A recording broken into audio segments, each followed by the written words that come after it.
ये कहानी उस महान संत की है जिनका शरीर शायद उनका साथ नहीं दे रहा हो, लेकिन वो अपनी राधा रानी के लिए पूरी दुनिया से लड़ सकते हैं। वृंदावन की उन गलियों में जहां हवा भी राधे राधे जपते हुए बहती है, एक सन्यासी चलता था। उसका कोई नाम नहीं था, कोई परिचय नहीं, कोई आश्रम नहीं। उसकी पहचान बस उसके भीतर से उठती एक पुकार थी, राधे।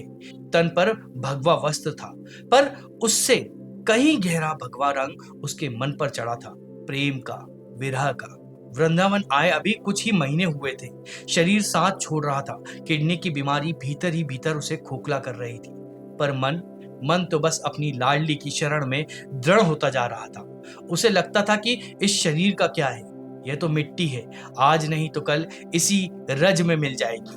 पर आत्मा आत्मा तो श्री जी के चरणों की धूल बनना चाहती थी। एक दिन जब दोपहर की धूप सबसे तेज थी, आश्रम का एक सेवक उनके पास आया। उसके चेहरे पर एक अजीब सी झिझक थी। सन्यासी जी ने उसकी आंखों में देखा और समझ गए कि कुछ ऐसा है जो इस शांत वातावरण को भंग करने वाला है।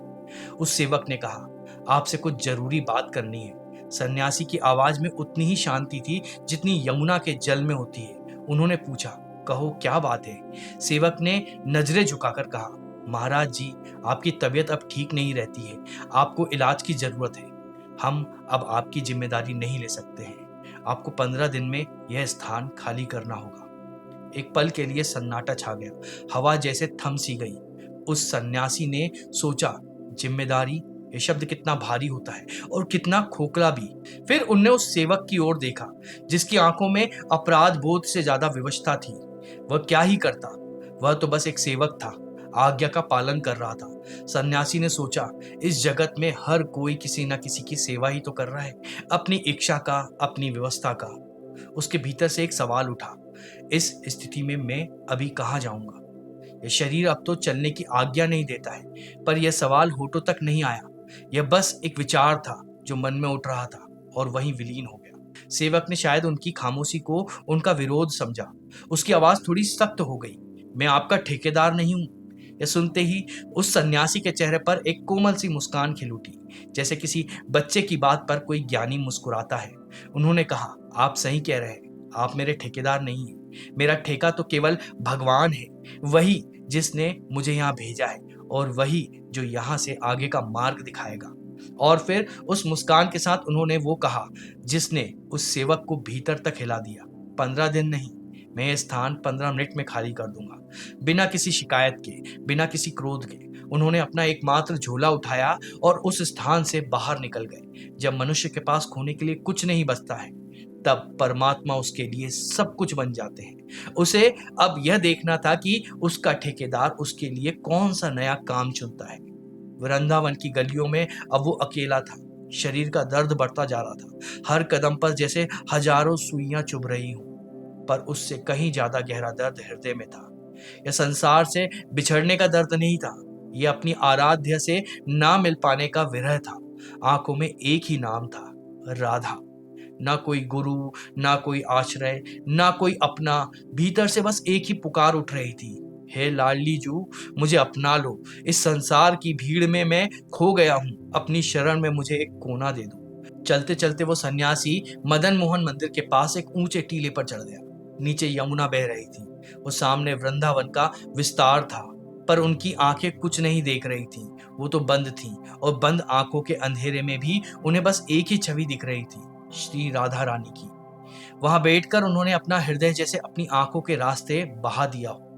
उन्होंने विनती की, हे राधे, अगर आप सच में मेरी हैं, अगर आपकी करुणा का एक कण भी मेरे भाग्य में है, तो इस वृंदावन में बस एक कोना दे दीजिए, एक ऐसी जगह जहां बैठकर बस आपका नाम जप सकूं और आपकी चरण रज में यह जीवन बिता सकूं। वरना वरना आज रात की गाड़ी से बनारस लौट जाऊंगा। शायद मैं आपके इस धाम के योग्य नहीं। ये कोई धमकी नहीं थी, ये एक भक्त की अंतिम पुकार थी, एक बच्चे का अपनी मां से किया गया हट था। वो उस टीले पर बैठकर पूरी तरह से टूट चुके थे। आशा की एक आखिरी किरण भी बुझ रही थी। कुछ देर बाद मन को भारी कर वो धीरे धीरे टीले से नीचे उतर आए। मन ही मन उन्होंने निश्चय कर लिया था, जब रहने की कोई व्यवस्था ही नहीं है, तो अब मुझे यहाँ रुकने का कोई अधिकार ही नहीं। आज रात की गाड़ी से बनारस लौट जाऊंगा। वो यही सब सोच रहे थे कि अचानक उनकी नजर एक छोटी सी बालिका पर पड़ी। कोई 5-6 साल की होगी। गोरा रंग था, बड़ी बड़ी आंखें, और उन आंखों में ऐसी मासूमियत थी जैसे सारे ब्रह्मांड की करुणा उसी में सिमट आई हो। वो उनके पास आकर खेलने लगी, मुस्कुराती रही। फिर वो उनके पास आकर खड़ी हो गई और अपनी तोतली आवाज में बोली, जाओगे बाबा, जाओगे, चले जाओगे बाबा। ये सवाल एक तीर की तरह उनके हृदय में लग गया। अभी अभी तो उन्होंने मन में यही सोचा था, एक बालिका को कैसे पता चल गया। उन्होंने उस नन्ही सी लाली की ओर ध्यान से देखा। उसकी मुस्कान में कुछ ऐसा था जो इस लोक का था ही नहीं। कुछ क्षणों तक वो लाली उनके आसपास खेलती रही और फिर जैसे आई थी वैसे ही अचानक ओझल हो गई। उन्होंने पलटकर देखा, आसपास नजरें दौड़ाई, पर वो कहीं नहीं थी। न गली में, न मंदिर के द्वार पर, न किसी पेड़ की ओट में, जैसे हवा में समा गई हो। उनका हृदय जोर जोर से धड़कने लगा। वह कोई सपना तो नहीं था, मन गवाही दे रहा था। ये कोई साधारण बालिका नहीं थी। उन्होंने पास में बैठे हुए कुछ साधुओं से पूछा, बाबा क्षमा करें, अभी यहाँ एक छोटी सी लाली आई थी, क्या आप जानते हैं वो कौन थी? एक वृद्ध साधु ने उनकी ओर देखकर कहा, लड़की, यहाँ तो कई दिनों से कोई बच्चा नहीं आया बाबा। यह इलाका तो विरक्त साधुओं का है, यहाँ कोई परिवार या बालिका नहीं रहती। आपको कोई भ्रम हुआ होगा शायद। सन्यासी का मन कांप रहा था। भ्रम? वो मुस्कान, वो आवाज, वो सवाल, जाओगे बाबा, ये भ्रम नहीं हो सकता।